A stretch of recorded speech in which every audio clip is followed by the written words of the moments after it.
وسبحان الله وما أنا من المشركين. السلام عليكم ورحمة الله وبركاته. الحمد لله نحمده ونستعينه ونستغفره ونعوذ بالله من شرور أنفسنا ومن سيئات أعمالنا. من يهده الله فلا مضل له ومن يضلل فلا هادي له. أشهد أن لا إله إلا الله وحده لا شريك له وأشهد أن محمدا عبده ورسوله. يا أيها الذين آمنوا اتقوا الله حق تقاته ولا تموتن إلا وأنتم مسلمون. يا أيها الناس اتقوا ربكم الذي خلقكم من نفس واحدة وخلق منها زوجها وبث منهما رجالا كثيرا ونساء واتقوا الله الذي تساءلون به والأرحام إن الله كان عليكم رقيبا. يا أيها الذين آمنوا اتقوا الله وقولوا قولا سديدا يصلح لكم أعمالكم ويغفر لكم ذنوبكم ومن يطع الله ورسوله فقد فاز فوزا عظيما. أما بعد فإن أصدق الحديث كتاب الله وخير الهدي هدي محمد صلى الله عليه وسلم وشر الأمور محدثاتها فإن كل محدثة بدعة وكل بدعة ضلالة وكل ضلالة في النار. أحبتي في الله أعزني الله وإياكم وبارك الله فيكم. Alhamdulillah, di malam hari ini kembali Allah Jalla Jalaluh mengumpulkan kita semua di tempat yang paling mulia di permukaan bumi, yakni di rumah Allah Subhanahu wa taala. Ketahuilah wahai saudaraku yang dimuliakan oleh Allah Subhanahu wa taala, kehadiran kita di tempat ini untuk berjuang bersama, untuk bisa menjaga keistiqomahan kita di atas agama Allah Subhanahu wa taala. Kita yang bisa hadir di majelis ilmu di malam ini tidak ada jaminan untuk bisa tetap hadir, entah karena sesuatu hal yang lain ataupun karena na'udzubillahi min dzalik, hidayah telah diangkat oleh Allah Subhanahu wa taala. Oleh karenanya banyak kita memohon kepada Allah hidayah. Jangan pernah kita merasa aman dari yang namanya hidayah, karena tidak ada kepantasan kita untuk mendapatkan hidayah. Kita tidak pantas untuk mendapatkan hidayah dibandingkan usaha amalan yang telah kita lakukan. Kita mendapatkan hidayah dari Allah mutlak karena kasih sayang, cinta Allah Subhanahu wa taala kepada kita semua. Oleh karena itu jaga hidayah ini. Antum senantiasa berdoa. Ana juga seperti itu. Berdoa, tetap berusaha untuk bisa istiqamah di atas jalan Allah Subhanahu wa taala. Kemudian saya senantiasa ingatkan kepada diri pribadi saya untuk menjaga amalan ibadah, utamanya yang wajib. Yang wajib usahakan antum jangan pernah tinggalkan, karena ini sebab untuk mendapatkan hidayah. Ya, menjaga rutinitas ibadah khususnya yang wajib. Kemudian jaga ibadah-ibadah nawafil. Tahu nawafil? Ibadah apa itu? Ibadah tambahan. Salat-salat sunnah rawatib, zikir pagi petang. Jangan pernah antum lupakan semua ini. Ini memang sepele, tapi ingat, ini salah satu sebab untuk mendatangkan cinta Allah Subhanahu wa taala kepada kita. Cinta Allah Subhanahu wa taala bisa kita dapatkan dengan apa? Dengan mendekat kepada Allah, ya, melakukan kewajiban, kemudian berusaha untuk mengamalkan amalan-amalan sunnah, maka Allah akan cintai kita. Dalam sebuah hadis disebutkan, ini supaya antum semangat ya. Nabi SAW mengatakan, qala Allah Ta'ala, berarti hadis qudsi. Inna Allah Ta'ala qal, sesungguhnya Allah Jalla Jalaluhu mengatakan, man adali waliyan faqad adzantuhu bil harb. Allah Subhanahu wa taala mengatakan, barang siapa yang memusuhi waliku, maka akan kuumumkan perang kepadanya. Jadi enggak boleh kita benci wali-wali Allah Subhanahu wa taala. Yang boleh kita benci adalah wali syaitan. Wali Allah wajib kita jaga cinta mereka. Bagaimana cirinya wali Allah? Bukan itu yang bisa terbang di atas air, Pak. Itu perahu namanya.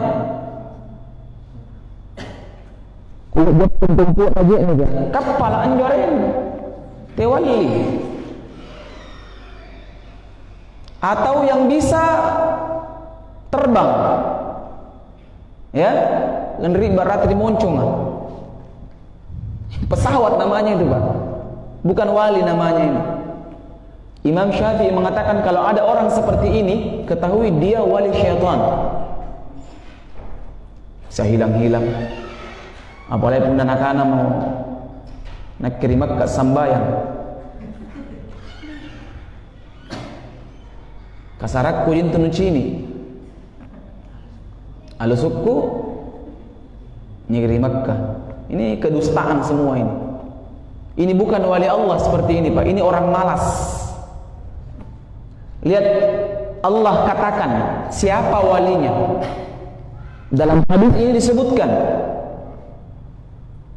Allah pertama mengatakan, barang siapa yang memusuhi waliku, maka akan kukumandangkan perang dengannya. Perang dengannya. Hati-hati, Pak. Seseorang yang membenci para ulama, maka tidak akan mendapatkan kebahagiaan dalam hidupnya. Tidak akan pernah mendapatkan hidayah. Susah mendapatkan hidayah. Gersang terus hidupnya orang seperti ini, Pak. Kenapa? Allah katakan seperti itu. Memusuhi di sini, Pak, bukan berarti memerangi, tidak. Bisa dengan kata-kata memusuhi, bisa dengan hatinya. Makanya Allah bahasakan man adawah. Barang siapa yang memusuhi, musuh di sini, Pak, bukan berarti diperangi. Ya, musuh di sini bisa saja dengan lisan, dengan perkataan, dengan hati, dan dengan amal perbuatan. Siapa yang melakukan ini? Allah mengatakan, faqad adzantuhu bil harb, maka kukumandangkan perang dengannya. Kemudian Allah mengatakan, wa ma taqarraba ilayya 'abdi bi syai'in ahabba ilayya mimma iftaradat alaihi mimma iftaradtu alaihi. Allah mengatakan, ya, tidaklah hambaku mendekatkan dirinya kepadaku dengan sesuatu yang lebih aku cintai kecuali apa? Yang telah kuwajibkan atas mereka. Salat 5 waktu, Pak, ini jaga ini, salat 5 waktu. Usahakan 5 waktu ini tidak perlu lagi ditanya tata cara pelaksanaannya. Tidak perlu lagi ditanya apa waktunya. Sudah otomatis itu, Pak, nggak boleh diganggu gugat lagi. Semua pekerjaan yang berbenturan dengan waktu waktu sholat, maka tinggalkan. Tidak boleh ada kompromi dengan yang namanya sholat 5 waktu, Pak. Paham antum di sini? Kalau yang namanya fardu tidak ada kompromi. Jangan bilang lagi ini bagaimana ini Ustaz, di tempat kerja saya dilarang sholat tepat waktu Ustaz. Harus sholatnya dimundurkan. Sholat duhur begini, sholat asar begini. Tidak perlu lagi tanya, tidak perlu bertanya. Sudah jelas jawabannya. Apa jawabannya? Aku lebih cinta kepada Allah dan Rasul. Sudah. Dunia tak selebar daun kelor. Daun kelor begini lebarnya Pak. Dunia lebih besar. Wal ardullahi wasi'ah, kata Allah. Bumiku, kata Allah Subhanahu wa taala, besar, luas. Ingat ini Pak. Semua hal yang berbenturan dengan haknya Allah sudah tinggalkan. Nggak perlu tanya, saya ini gimana nih? Saya disuruh buka jilbab ini, disuruh pakai apa lagi itu? Sinterklas. Kalau tidak dikasih keluar, la haula wala quwata illa billah. Nggak perlu lagi tanyakan, sudah keluar. Ya?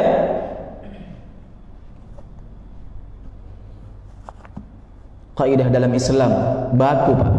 Man taraka syai'an lillah a'awadahu Allahu khairan minhu.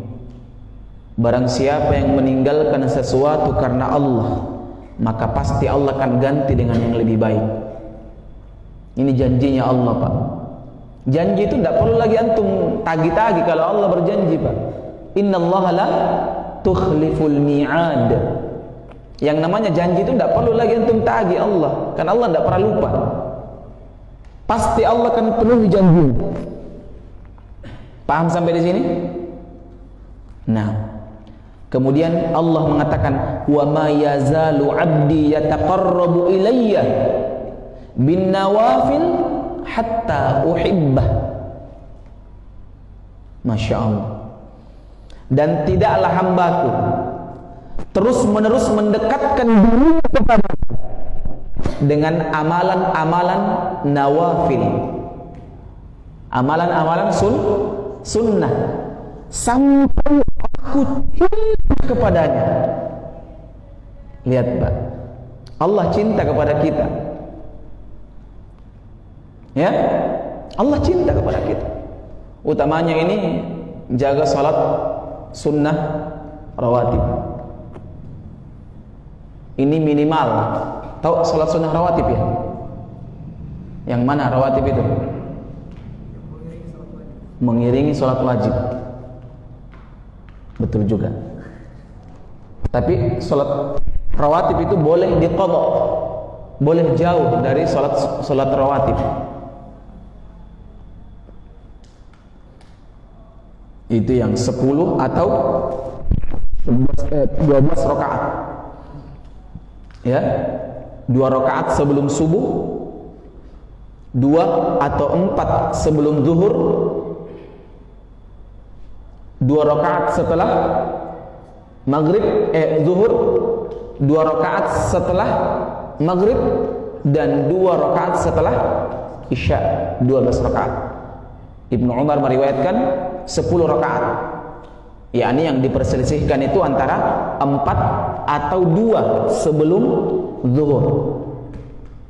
Boleh 2, lebih bagus 4. Apa janjinya Allah? Dibangunkan rumah di surga. Antum kalau di dunia suka kontrak, gak ada masalah akhi. Kontrak terus jadi kontraktor terus di dunia, gak ada masalah. Gak ada masalah. Yang penting di surga ada rumah milik pribadi Pak. Allah yang bangunkan di surga, tanpa kecacatan, tanpa kelemahan. Bagaimana kalau orang sudah dicintai sama Allah? Allah mengatakan, kuntu sam'ahu alladhi yasma'u bih. Orang kalau sudah dicintai sama Allah, maka pendengarannya adalah pendengaran Allah Subhanahu wa ta'ala. Nah, ini biasa salah dipahami orang-orang tarekat. Nah, karena mukalina ia nyomba, ia risomba. al-uluhiyah, ya, wahdatul wujud. Wa basaruhu alladhi yubsiru bih, pandangannya adalah pandangannya Allah dia pakai. Bukan cuma itu, wa yadahu allati yabtishu biha, tangan yang dia gunakan adalah tangannya Allah Subhanahu wa taala. Kakinya juga seperti itu. Wa rijlahu allati yamshi biha, dia berjalan dengan kaki Allah Subhanahu wa taala. Wa in sa'alni, lihat di akhirnya luar biasa, Pak. Wa in sa'alni, apabila dia minta kepadaku, langsung Allah katakan, la'u'tiyannahu, maka pasti akan kukabulkan permintaanmu. Luar biasanya. Kalau dia minta sama aku, maka akan kukabulkan semua permintaanmu. Wala in isti'adzani lau'idannah, dan kalau dia memohon perlindungan kepadaku, maka pasti aku akan lindungi dia. Melihat dengan pandangan Allah di sini, maknanya apa? Tidak memandang perkara-perkara haram. Tangannya tidak menyentuh, tidak melakukan perkara yang haram. Kakinya tidak melangkah ke tempat-tempat yang haram. Ke tempat haram itu, Pak, ke tempat maksiat, tempat acara bid'ah, acara kesyirikan, itu semua. Ya. Jangan salah sangka di sini, jangan sampai pacini Allah Taala nakana Allah Ta'ala memang tongan nih. Sudah Allah bilang dia waliku, bukan Allah, walinya Allah.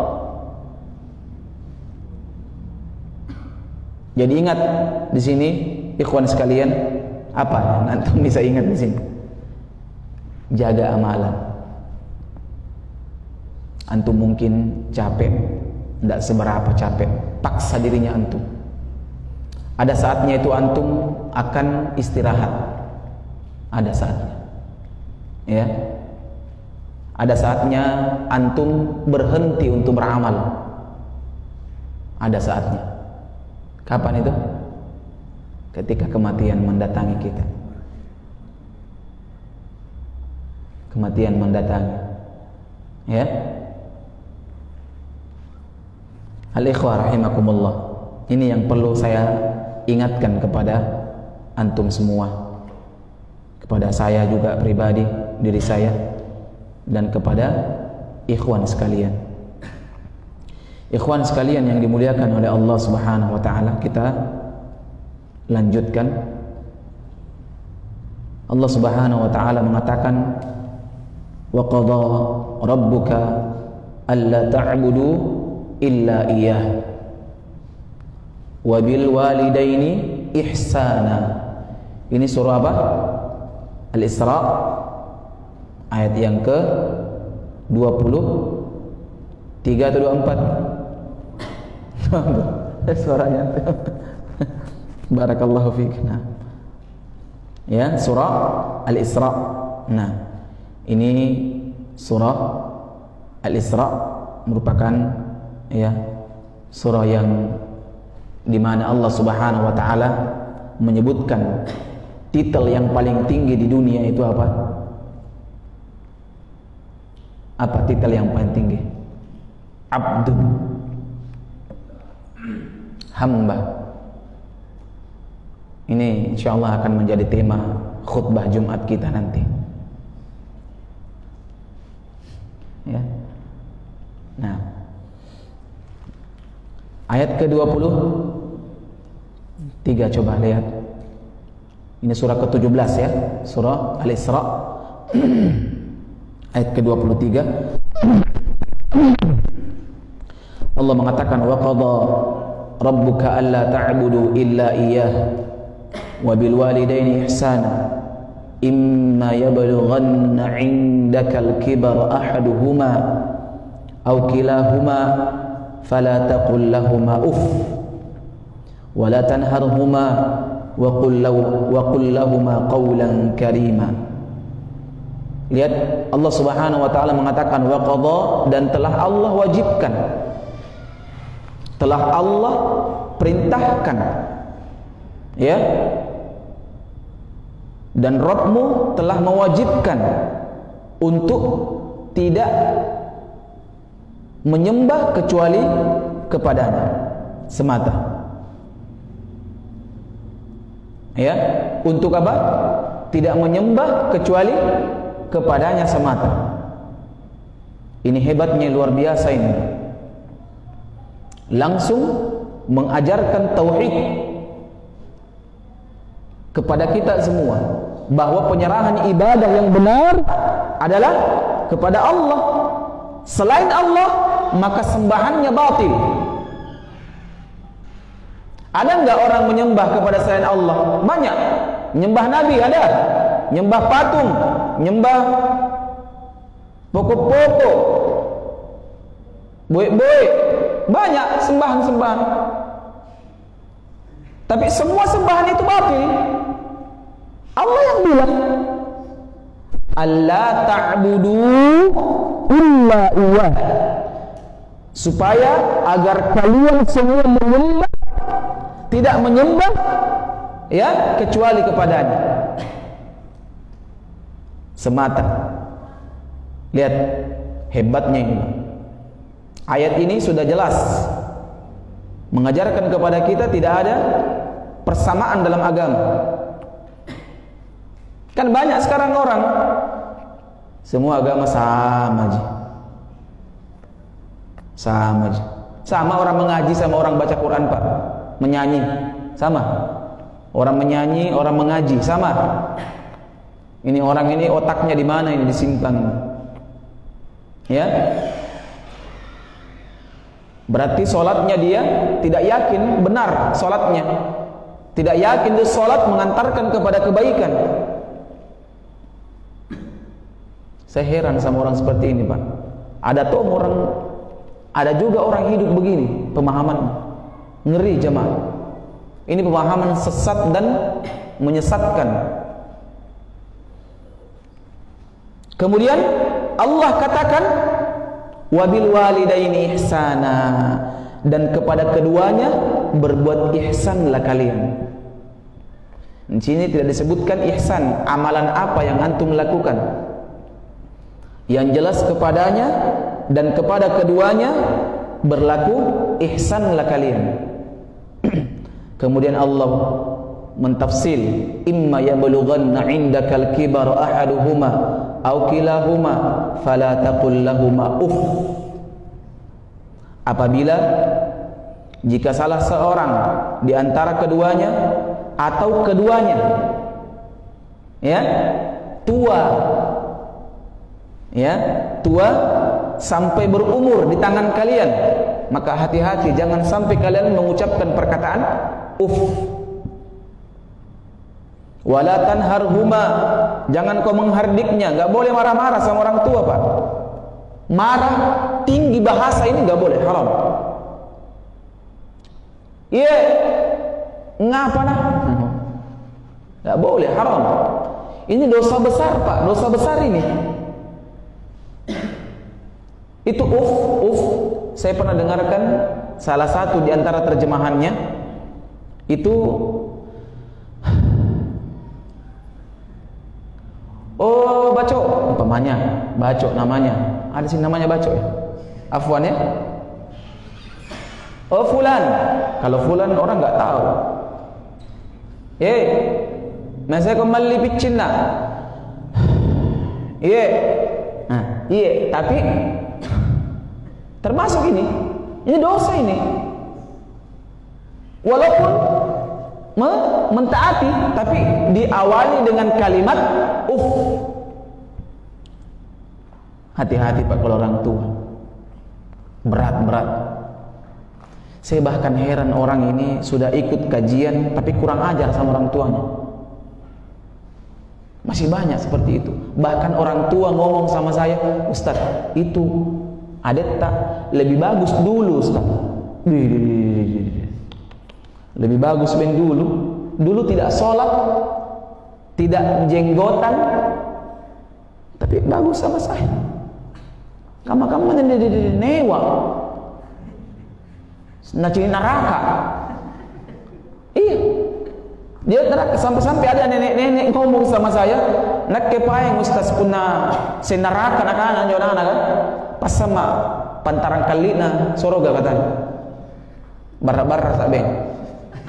Mana mau tidak muntah mas soroga karena tidak ngiseng hak di nakke. Bayangkan sampai segitunya kodong dia ngomong. Saya terjemahkan ya. Dia ngomong sama saya Ustadz, kalau memang saya ke neraka, jangan masukkan ke neraka. Biar di luar pagarnya saja surga katanya, jadi cleaning service. Ya.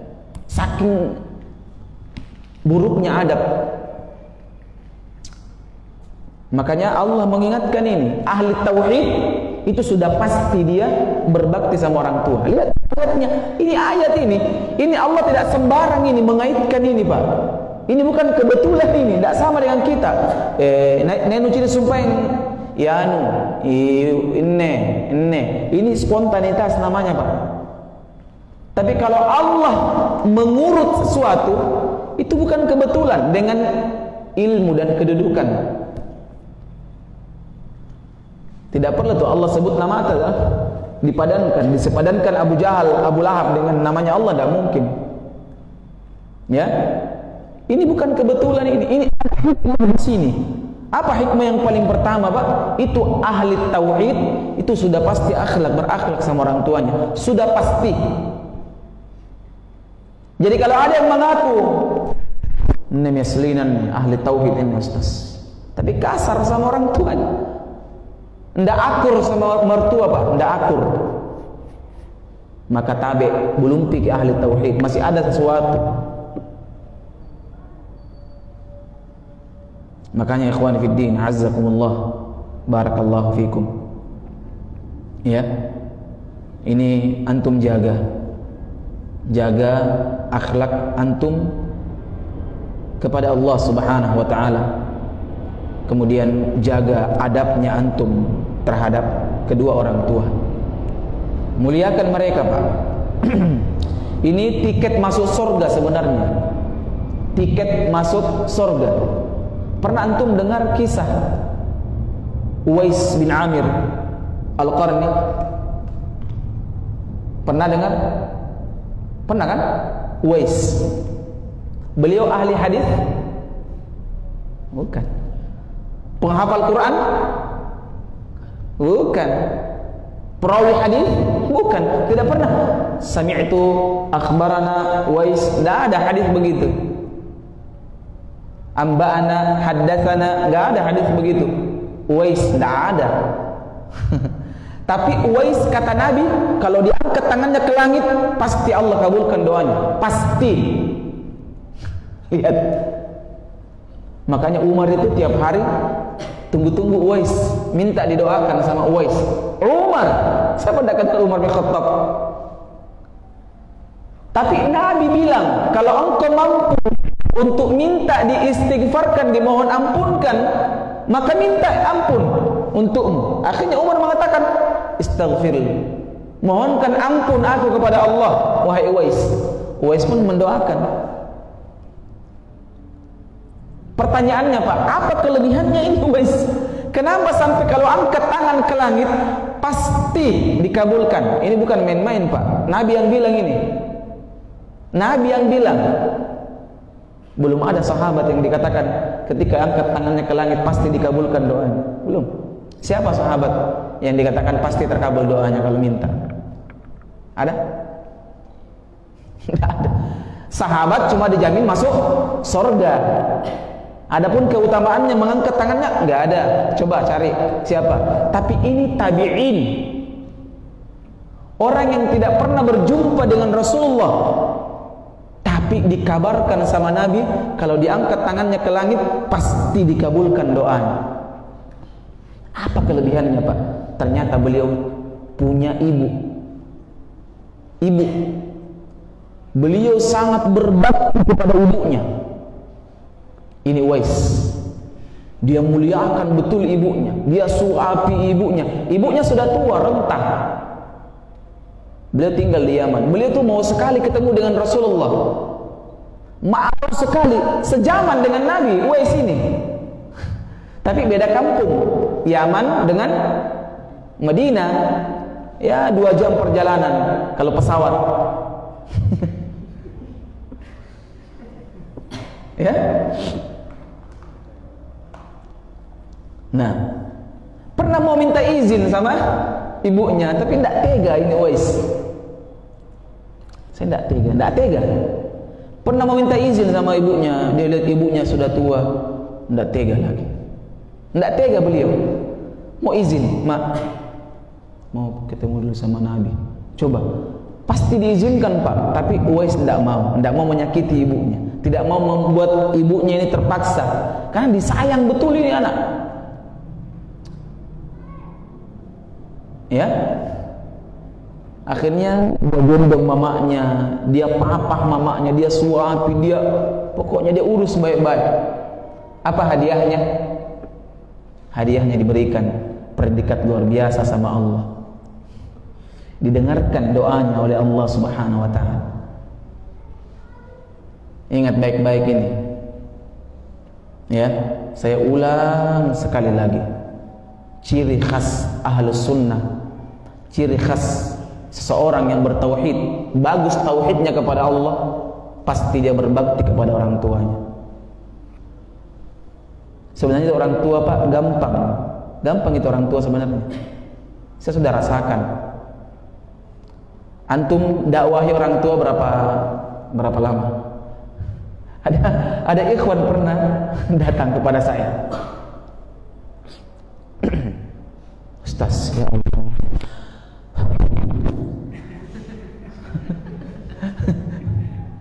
lumpuhan dan masalahnya. Kenapa akhi? Ya Allah, itu mamaku betul-betul itu. Saya khawatir itu ahli neraka itu. Saya bilang, kenapa ahli neraka mau nyantum? Ummu Jamil, ibu nyantum. Tahu Ummu Jamil ya? Istrinya Abu Lahab. Ibu nyantum Ummu Jamil.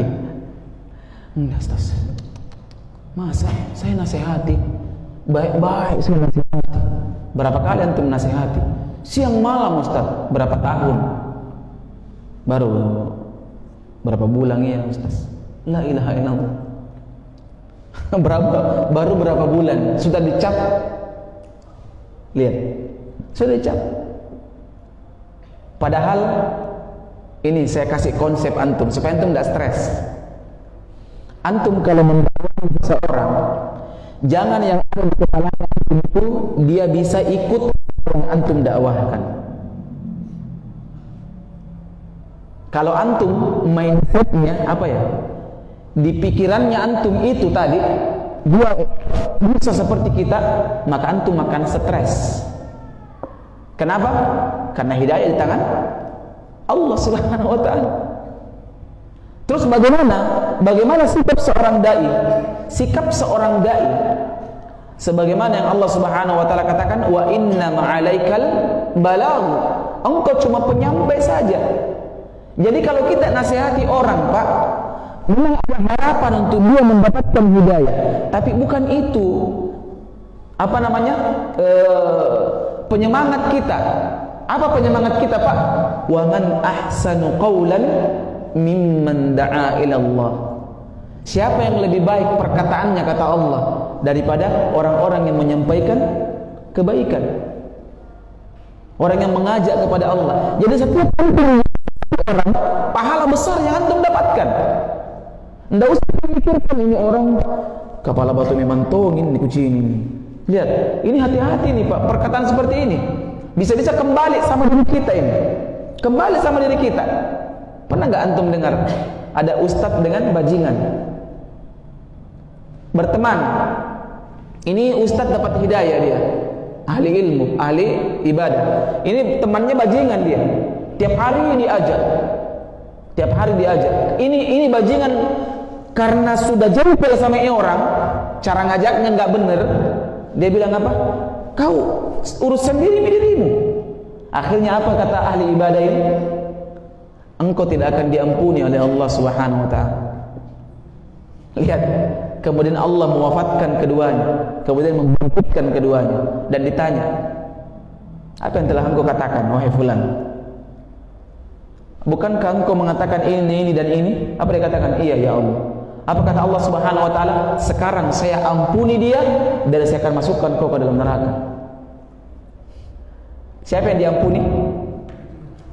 Bajingan diampuni. Kenapa, Pak? Karena dia benar sebenarnya, tapi cara tak terlalu memaksa, akhirnya dia tidak mau dengar. Sebenarnya dia mau dengar, dia sebenarnya senang dengan dakwah. Ini sunnah, Pak, tolong. Ini dakwah sunnah sebenarnya sudah berat.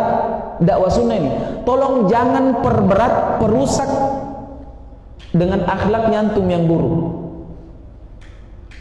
Akhlak ini mesti diperbaiki, Pak. Antum lihat orang jangan gak musuh. Ini tidak. Beri salam sama orang yang ikut pengajiannya saja. Bagaimana orang mau dapat hidayah? Dia tanya nak kau disemua nah, enggak. Ya temu penganu, Coba lihat. Antum ini apa namanya? Perbaiki cara dakwah. Dan ketika antum berdakwah, jangan diingatkan antum itu bagaimana mengikuti saya, tidak. Paling tidak antum mendapatkan pahala dulu. Pahala enggak, Pak? Pahala. Apa kata Allah Subhanahu wa taala? Wa man ahsan qawlan mimman da'a ila Allah. Siapa yang lebih baik perkataannya, kata Allah Subhanahu wa taala, ketimbang orang-orang yang mengajak kepada Allah Subhanahu wa taala? Pahala besar. Ya, ingatkan terus. Nabi Pak tidak pernah lelah mengingatkan orang, Pak. Nabi tidak pernah lelah mengingatkan orang. Ingatkan terus, ya qaumi, berbelas-belas kasih Pak dia. Lihat pamannya Rasulullah, sampai kapan diajak? Sampai mau mati diajak, didatangi sama Nabi. Jadi seorang dai itu harus cinta dulu sama umat ini. Jangan kasar, cinta, rahmah. Begitupun mendakwahi orang tua, perbaiki akhlaknya antum sama mereka. Perbaiki. Ini saya bisa sampaikan ini karena saya sudah alami, Pak. Dakwahi orang tua, berat memang, batal lagi. Saya lebih baik dakwahi anak santri daripada dakwahi orang tua. Kalau orang tua deh, 3 perkataan, dia 9, Pak. Bahkan saking dahsyatnya itu dulu saya, Pak, masih ingat itu. Saya dikatai, apa itu? Pakai daster, Pak. Coba, kau itu senyetum pakai daster kiri kanan, rek kalau. Coba lihat, dihina seperti itu, Pak. Tapi nggak ada masalah. Kita perbaiki akhlak dengan orang tua. Ya, dia semakin benci sama kita, kita dekati dia, kita buatkan makanan, buatkan minuman, kirimkan makanan, bantu dia, kurangi bebannya, ya, doakan dia, berakhlak dengan akhlak yang mulia. Orang tua kalau begini, Pak, perlakuan tak, insya Allah tinggal Allah memberikan taufik, ya. Nah, baru kita ngomong. Dia kalau sudah ngomong, ini antum tidak kerja, pengangguran, tidak mencuci di rumah, tidak angka air, masak tidak masak, masak pi makanan baru pi makan, pagi-pagi tidur, malam-malam kajian, siang mau nasihati orang tua, nak anak tua ya,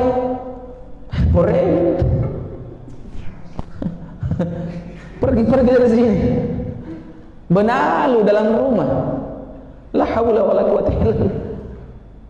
Ingat ini taktik dakwah ini, ya. Ingat, karena kita berbicara sekarang masalah orang tua, Pak. Besar mereka, ya, jasanya kepada kita. Nah, jemaah yang dimuliakan oleh Allah Subhanahu wa taala, bukan cuma itu sebenarnya. Allah memuji orang-orang yang berbakti kepada orang tua. Ketika antum berbakti sama orang tua, dibalas dengan kejelekan mungkin, nggak ada masalah.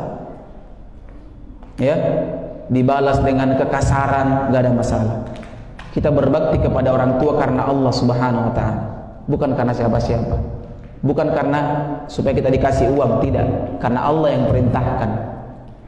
Ya, orang tua kita dakwahi, nasihati dengan baik, belum mau ikut, ingat, jaga lisan, doakan dia, hadakallah.